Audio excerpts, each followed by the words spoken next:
On the afternoon of November the 24th, 1971, a man in a dark business suit walked up to the Northwest Orient Airlines counter at Portland International Airport.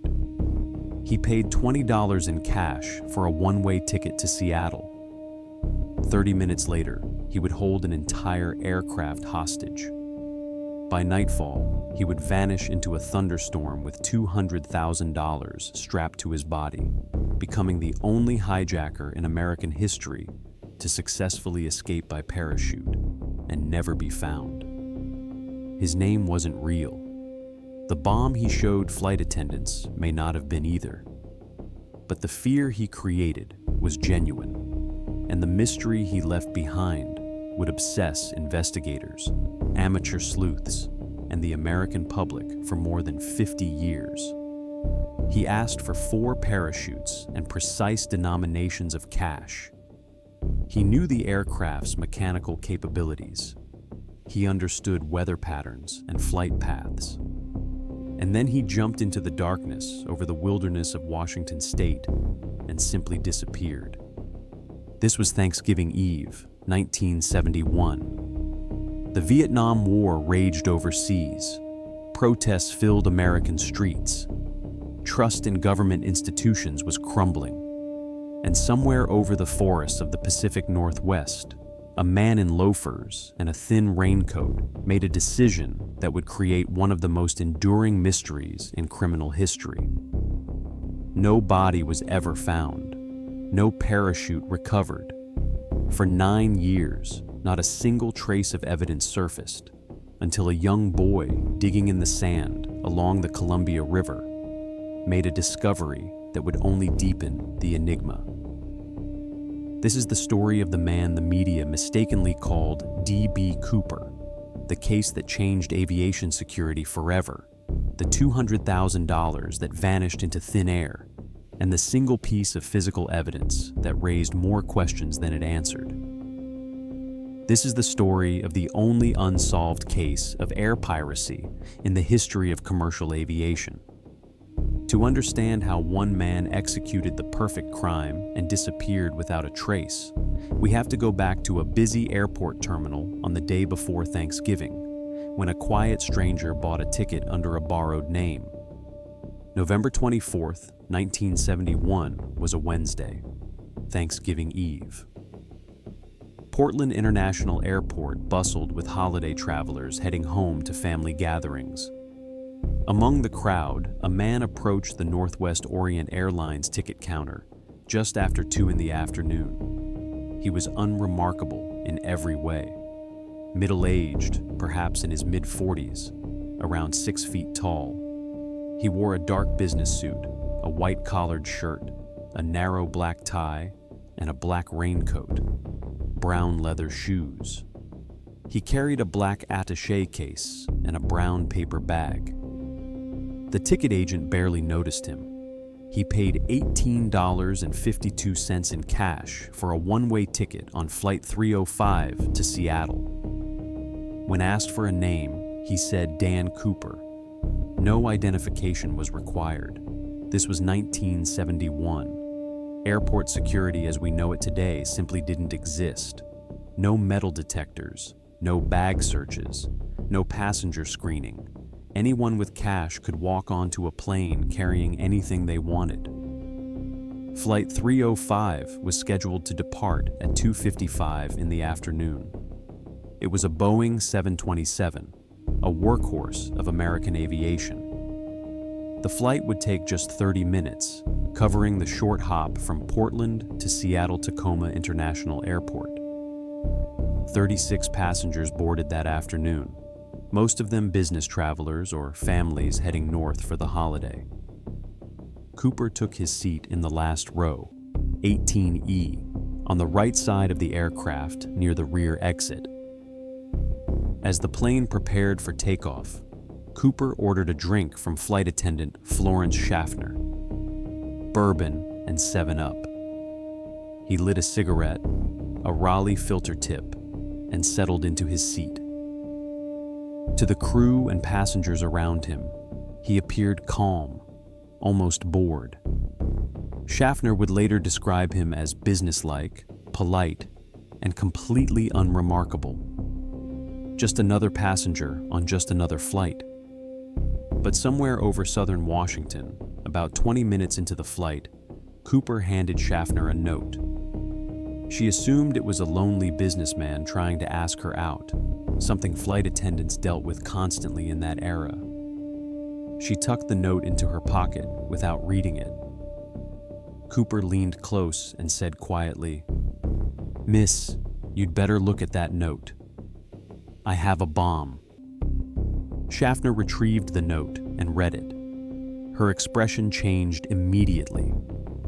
The handwritten message was brief and direct. It claimed Cooper had a bomb in his briefcase and demanded her attention. He gestured for her to sit in the empty seat beside him. She complied. Cooper opened his attaché case just enough for her to see inside. Wires, red cylinders that looked like dynamite sticks, a battery. Whether the device was real or an elaborate fake, Schaffner couldn't tell. But she wasn't willing to take that chance. Cooper's demands were specific and rehearsed. He wanted $200,000 in $20 bills. He wanted the serial numbers to be random, not sequential. He wanted 4 parachutes, 2 main chutes, and 2 reserve chutes. And he wanted all of this delivered when the plane landed in Seattle. Until then, the flight would circle. The passengers were to be told there was a minor mechanical issue. Schaffner walked to the cockpit and informed Captain William Scott of the situation. Scott, a veteran pilot with decades of experience, immediately contacted Seattle Air Traffic Control and relayed Cooper's demands to Northwest Orient Airlines management and the FBI. The decision was made quickly. Comply with everything. Get the passengers to safety. Don't take any chances. As Flight 305 circled in a holding pattern over Puget Sound, events on the ground moved with remarkable efficiency. Northwest Orient's president authorized the ransom payment. The airline contacted local banks, which were already closed for the holiday, but bank managers were called at home and came in to assemble the cash. Each bill's serial number was photographed and recorded. The money was placed in a canvas bank bag.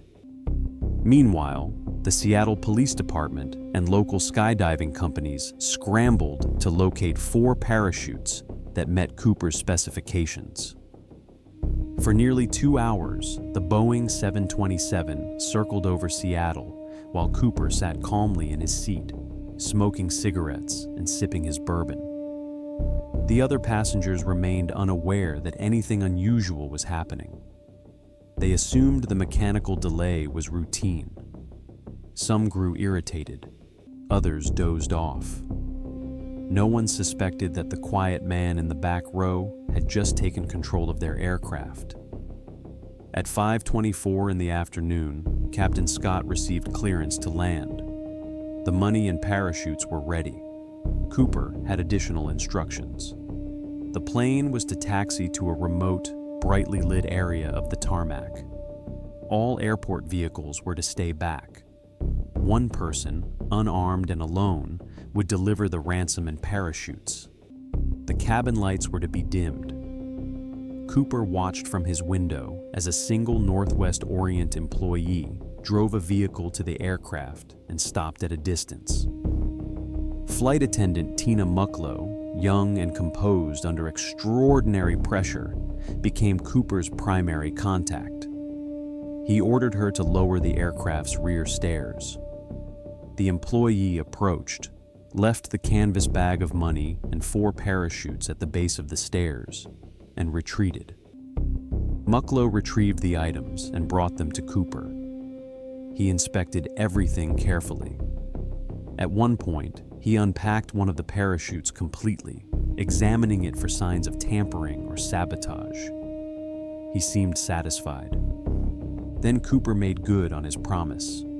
He allowed all 36 passengers to deplane. 2 flight attendants were also released. Only the flight crew, Captain Scott, First Officer William Radazak, Flight Engineer Harold Anderson, and Flight Attendant Tina Mucklow remained on board. Cooper's plan was entering its second phase. He had the money, he had the parachutes, and now, he told Captain Scott, they were going to Mexico City. Cooper's instructions for the flight to Mexico were as precise as everything else he'd done. The aircraft was to fly at the minimum possible speed without stalling, approximately 100 knots, or 115 miles per hour. It was to maintain an altitude of no more than 10,000 feet. The landing gear was to remain down. The wing flaps were to be set at 15 degrees, and the rear exit door, the one with the air stair, was to remain unlocked and ready to open. Captain Scott knew immediately what these instructions meant. Cooper planned to jump. The flight crew tried to talk him out of it. The weather was terrible. A storm system had moved in over Washington. Rain, wind, near freezing temperatures. Jumping from a commercial airliner at night in a storm over mountainous wilderness was something even experienced skydivers would never attempt. Cooper would be jumping in street clothes, business shoes, and a thin raincoat. The parachute he chose couldn't be steered. He'd have no way to control where he landed. The chances of survival seemed impossibly low. Cooper didn't care. He told the crew to take off. At 7:40 in the evening, Flight 305 lifted off from Seattle-Tacoma International Airport for the second time that night. The flight plan showed a route to Reno, Nevada for refueling, then onward to Mexico City. But Cooper had no intention of making it to Reno. The crew knew it. Law enforcement knew it. And somewhere in the skies over Washington, Cooper was preparing for a jump that would make him either a legend or a cautionary tale. The cabin pressure and the sounds of the aircraft made communication difficult. Tina Mucklow stayed in the main cabin with Cooper for part of the flight, but he eventually sent her to the cockpit with the rest of the crew. He wanted to be alone for what came next. She obeyed, walking forward and sealing the cockpit door behind her. None of the crew would see Cooper again. In the cockpit, Captain Scott and his team monitored their instruments carefully. The Boeing 727 had a warning light that would illuminate if the rear air stair was deployed in flight. That light had never been tested under these conditions. No one knew if it would actually work. As they flew south, following a route that would take them over southwestern Washington, the crew waited for any sign that Cooper had made his move. At approximately 8:05 in the evening, still over Washington airspace, the crew felt a slight change in the aircraft's handling. A subtle upward motion in the tail section. A brief fluctuation in cabin pressure. The warning light never activated, but the flight crew was certain. Cooper had opened the rear door and deployed the air stair. Somewhere below them, in complete darkness, in freezing rain, over dense wilderness, a man was falling through the sky.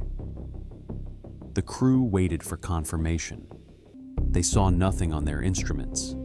They had no way to visually verify what had happened. They simply continued flying toward Reno as instructed. When they finally landed and opened the rear cabin, Cooper was gone. The rear air stair was still extended, exactly as they suspected. The canvas bag that had held the money was missing. So were 2 of the 4 parachutes. Cooper had taken a main parachute and, oddly, one of the reserve parachutes, even though that particular reserve had been sewn shut for training purposes and was useless for an actual jump. Left behind in the cabin were 2 parachutes, 1 main and 1 reserve. 8 cigarette butts in the armrest ashtray, a black clip-on tie, a mother-of-pearl tie clip, and a single hair on the headrest of seat 18E.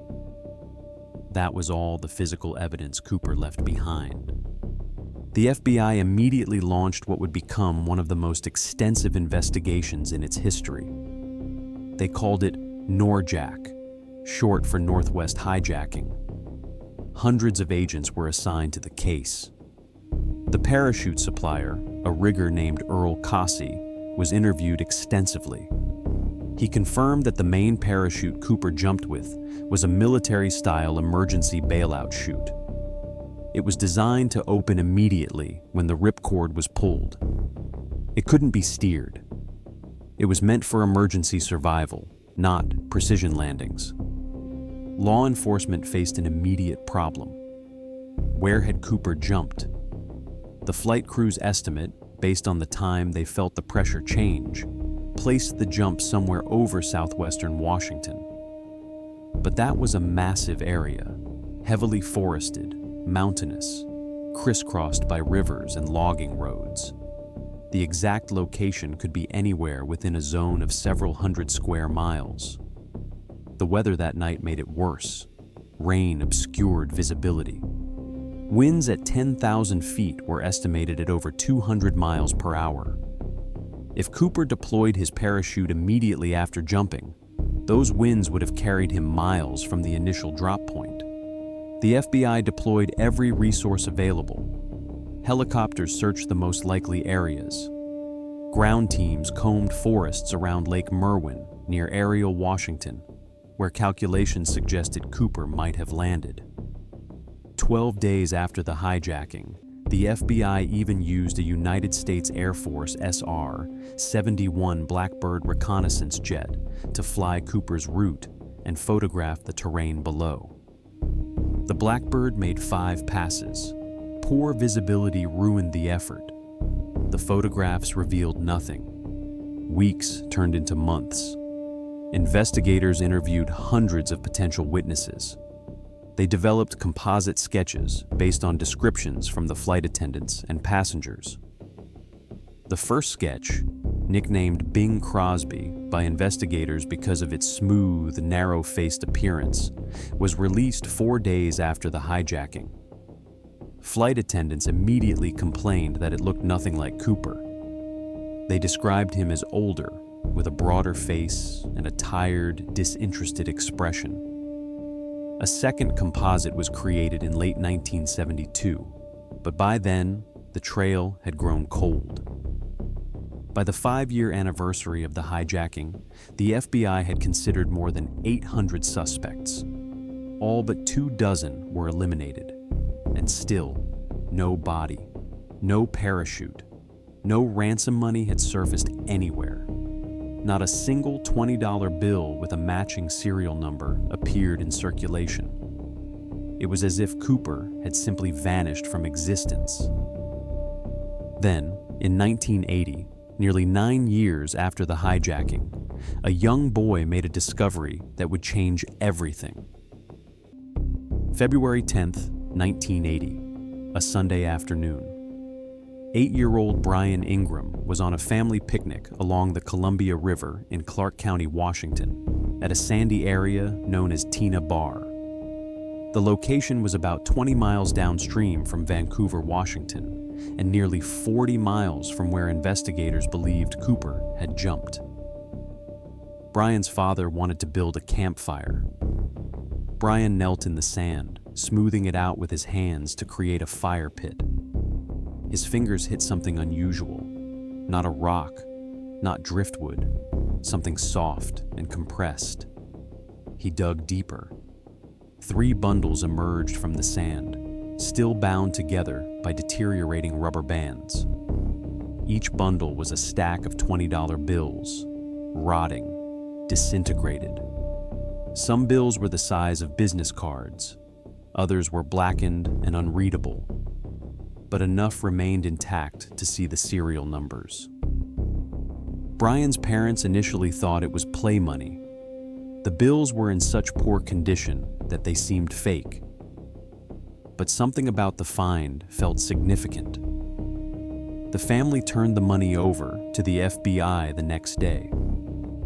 Within hours, agents confirmed what seemed impossible. The serial numbers matched the ransom given to D.B. Cooper on November 24, 1971. The discovery made international headlines. For 9 years, the Cooper case had been dormant. Now, suddenly, there was physical evidence. 3 bundles. 2 contained $120 bills each. The third contained 90 bills. The total was $5,800, only a tiny fraction of the $200,000 Cooper had taken. But it was real. It was confirmed. And it was found in a location that made absolutely no sense. Tina Bar was nowhere near the calculated drop zone. If Cooper had landed near Lake Merwin, as the FBI believed, there was no natural waterway that could carry the money from that location to Tina Bar. The geography didn't work. The Columbia River flowed in the wrong direction. Even if Cooper had somehow landed directly in the Columbia, which seemed impossible, the money should have been scattered, not bundled. River currents don't preserve rubber bands for 9 years. The FBI descended on Tina Bar immediately. Agents cordoned off the beach and excavated the area for nearly a week. They found small fragments of additional bills in the immediate vicinity of Brian's discovery, but nothing else. No parachute, no briefcase, no clothing, no bones. Just 3 bundles of decomposing cash, buried 3 to 6 inches below the surface of the sand. Geologists were brought in to analyze the site. Dr. Leonard Palmer from Portland State University examined the layers of sand where the money was found. His report introduced a new complication. Between 1971 and 1980, the Columbia River had been dredged. Sand and sediment from the dredging operations had been deposited on Tina Bar in 1974. Palmer's analysis suggested the money was located in a layer of sand that was laid down during that dredging. If accurate, that meant the money had not been at Tina Bar since 1971. It had arrived sometime after the dredging, possibly years later. But there was a problem with that theory: the rubber bands. When Brian Ingram found the money, the rubber bands were still intact, holding the bundles together. Rubber bands submerged in river water for years typically disintegrate. The fact that these bands survived suggested the money hadn't spent years tumbling through the Columbia River. It had been protected somehow, buried quickly, shielded from the elements. Theories multiplied. Some investigators believed Cooper had landed near Tina Bar and buried the money intentionally, planning to return for it later, but never making it back. Others thought Cooper had survived the jump, but died elsewhere, and the money had washed downstream from his body or from a hiding spot upstream. A third theory suggested Cooper had an accomplice who buried the money to throw off investigators. A fourth, darker theory proposed that Cooper had died in the jump. His body and the money had landed in the wilderness, and scavengers or natural forces had carried the bundles to the river. None of the theories fully explained the evidence. Why would only 3 bundles surface? Why were they found together, still banded? Why was no other evidence ever discovered, despite extensive searches both before and after the money find? The Tina Bar discovery, rather than solving the case, deepened the mystery. In the years that followed, the money became a symbol of the case's inscrutability. Brian Ingram eventually received a portion of the bills after legal negotiations with Northwest Orient's insurance company. Some of the bills were sold at auction. 14 were retained by the FBI as evidence. But the rest of the ransom, nearly $195,000, has never been found. Not a single additional bill has ever surfaced in circulation. No banks ever reported receiving Cooper bills. No one has ever tried to spend them. the absence of the money became as significant as the presence of the 3 bundles found at Tina Bar. If Cooper survived, why didn't he spend the money? If he died, why didn't hikers or hunters stumble upon the rest of the cash? The money that surfaced answered nothing. It only added another layer to an already impenetrable enigma. For 45 years, the FBI pursued the Cooper case with a level of dedication usually reserved for murders and terrorism. The investigation file eventually grew to 66 volumes, preserved at FBI headquarters in Washington, D.C. Thousands of leads were followed, hundreds of suspects were investigated, and yet the identity of D.B. Cooper remains unconfirmed. Some suspects emerged within days of the hijacking. Others surfaced decades later.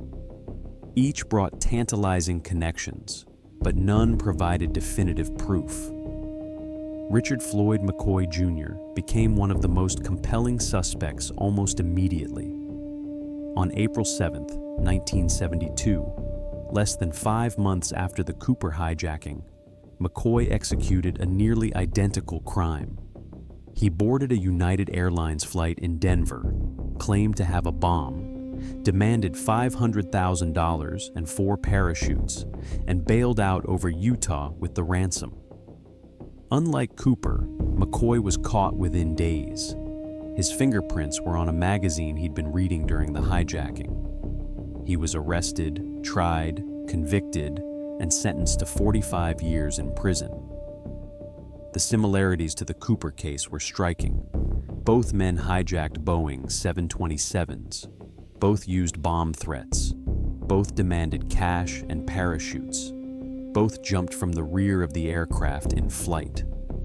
Investigators looked closely at McCoy, but there were problems. McCoy was only 29 years old at the time of the Cooper hijacking. Witnesses described Cooper as being in his mid-40s. McCoy had prominent, projecting ears. Cooper did not. Flight attendants were shown McCoy's photograph. All 3 agreed he was not the man they'd seen. McCoy also had an alibi. Evidence placed him in Las Vegas on the day of the Cooper hijacking and at home in Utah the following day, having Thanksgiving dinner with his family. McCoy escaped from prison in 1974 and was killed in a shootout with police 3 months later. The case seemed closed. But in 2023, McCoy's children came forward with new evidence. They claimed their father had confessed to being D.B. Cooper in conversations overheard during their childhood. More significantly, they turned over a modified parachute they'd found in a storage shed on family property in North Carolina. The parachute matched the type and modifications given to Cooper. An amateur investigator, Dan Grider, examined the parachute and believed it was the one Cooper had used. The FBI reportedly took possession of the parachute in 2023 for analysis. Results of that analysis have not been made public.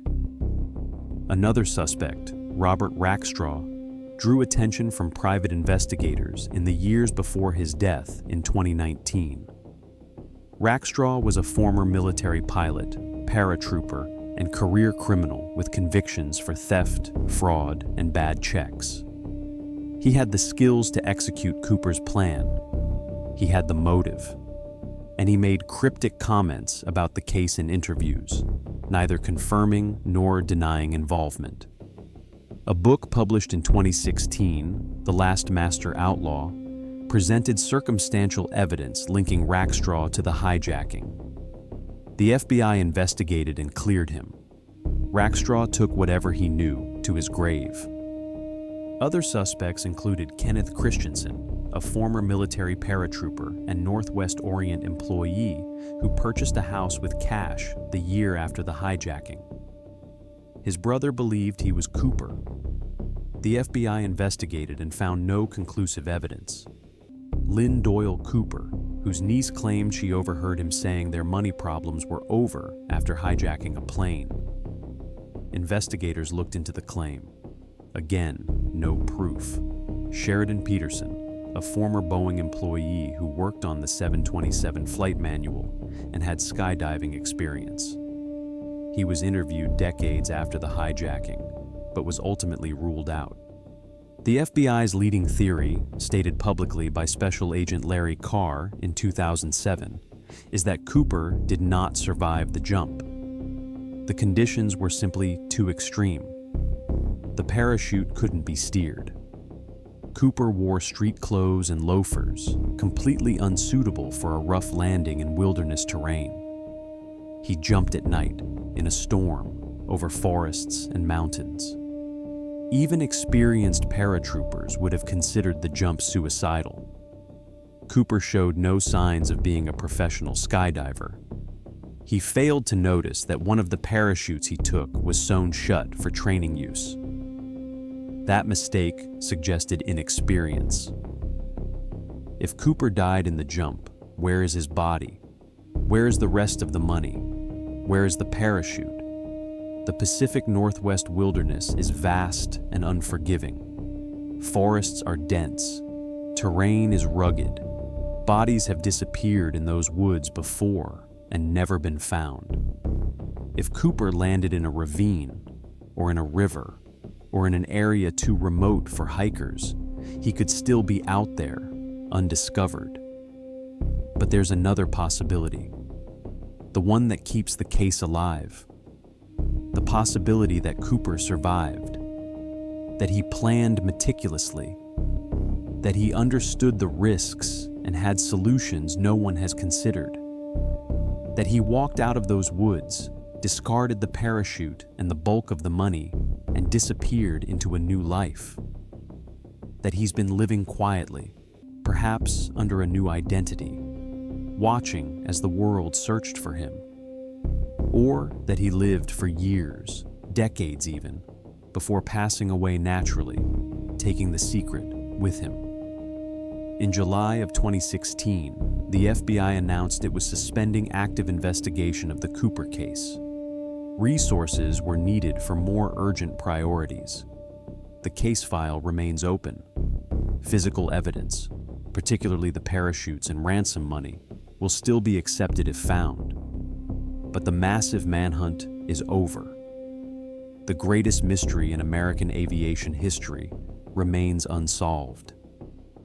More than 50 years after the hijacking, searches continue.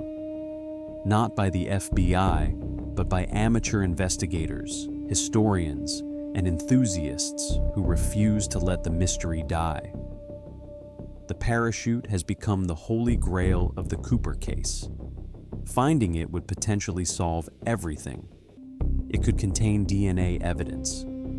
Fabric analysis might reveal where Cooper landed. Signs of damage could indicate whether the jump was survivable. But despite decades of searching, no one has found it. In 2023, Eric Eulis, an amateur Cooper investigator, announced plans for a new search near Vancouver, Washington.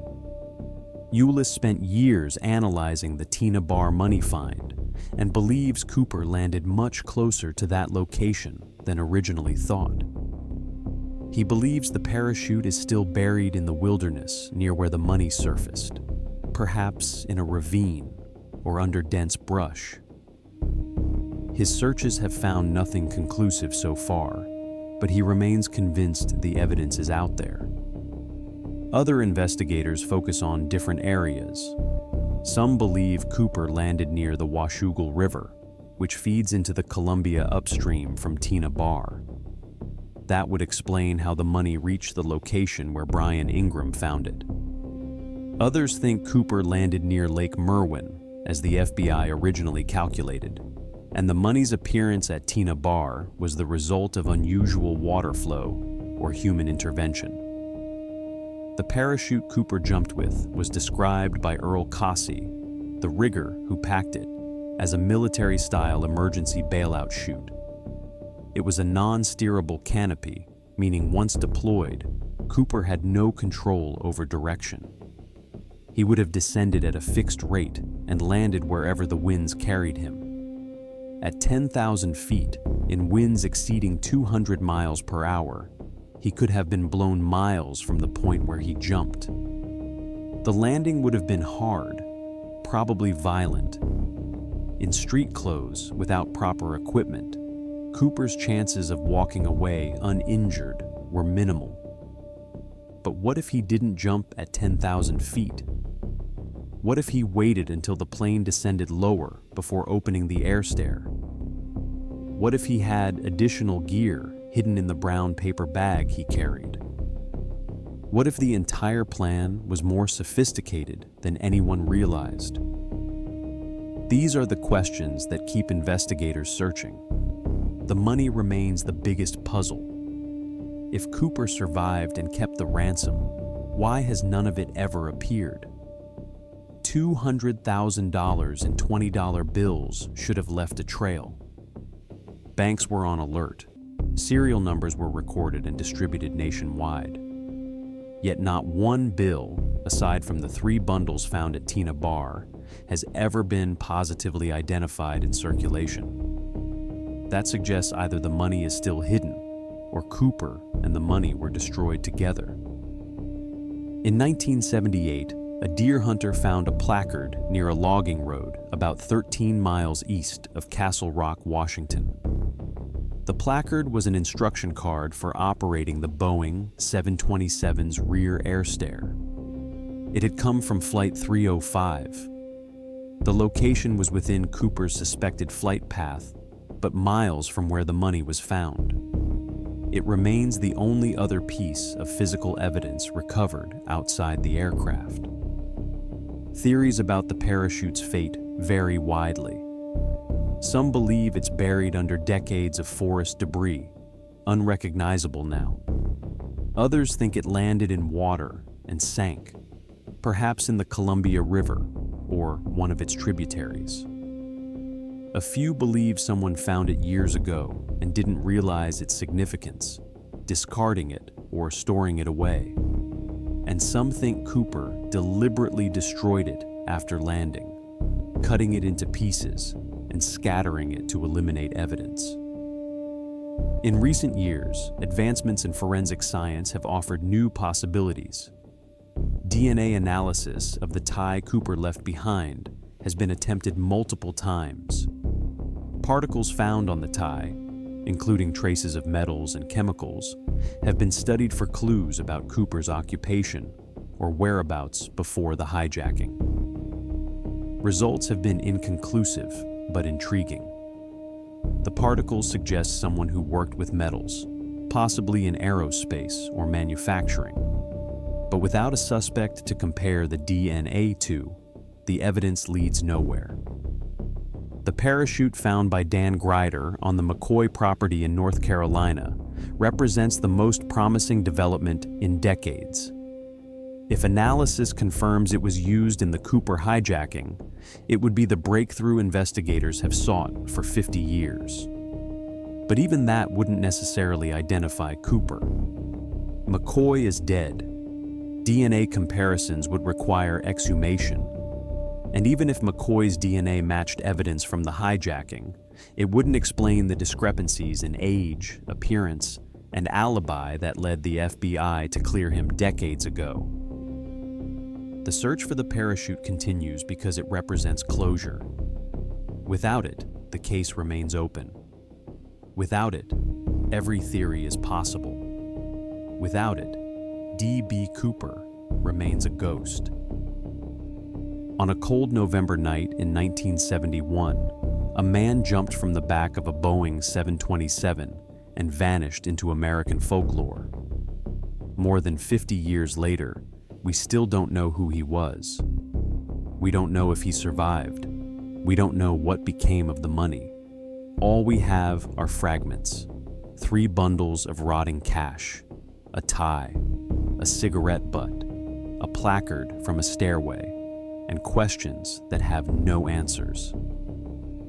The D.B. Cooper case is more than an unsolved hijacking. It's a mirror reflecting our fascination with the impossible. The idea that someone could outwit the FBI, escape into the wilderness, and disappear completely captures something deep in the American imagination. In an era of surveillance cameras, digital tracking, and forensic science, Cooper's vanishing act seems even more remarkable. He committed his crime before any of those technologies existed, and perhaps that's why he succeeded. Whoever Cooper was, he changed aviation forever. Within months of the hijacking, airlines installed devices called Cooper vanes on Boeing 727s, preventing the rear air stair from being deployed in flight. Metal detectors appeared in airports. Passenger screening became mandatory. The casual, trusting era of air travel ended. In that sense, Cooper's legacy is not just a mystery, but a permanent alteration of how we fly. The victims of the Cooper hijacking, the passengers and crew who lived through those hours of fear, deserve to be remembered. Most have passed away now. Flight attendant Tina Mucklow, who spent 5 hours in close contact with Cooper, rarely spoke publicly about the experience. Captain William Scott and his crew carried the weight of that night for the rest of their lives. For them, Cooper wasn't a folk hero. He was a criminal who terrorized innocent people. The romanticization of the case often forgets that. The FBI case file remains open. The evidence is preserved. And somewhere, perhaps buried in a forest, perhaps hidden in a private collection, perhaps lost forever, the answers wait. The parachute, the money, the truth about who Cooper was and what happened after he jumped. Those answers may surface tomorrow, or they may never surface at all. Until then, D.B. Cooper remains what he's always been. A name that isn't real. A face no one can quite remember. A man who stepped off a plane into a storm and became a legend. The only unsolved skyjacking in American history. The mystery that refuses to die. The case of D.B. Cooper reminds us that some questions don't have answers. Some mysteries endure not because we lack the technology or the resources to solve them, but because the truth disappeared with the person who knew it. And in the end, perhaps that's the real story.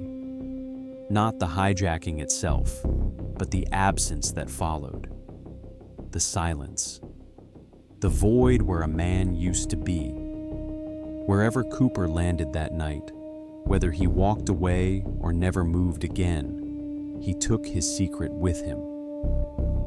And more than 50 years later, we're still searching for what he left behind.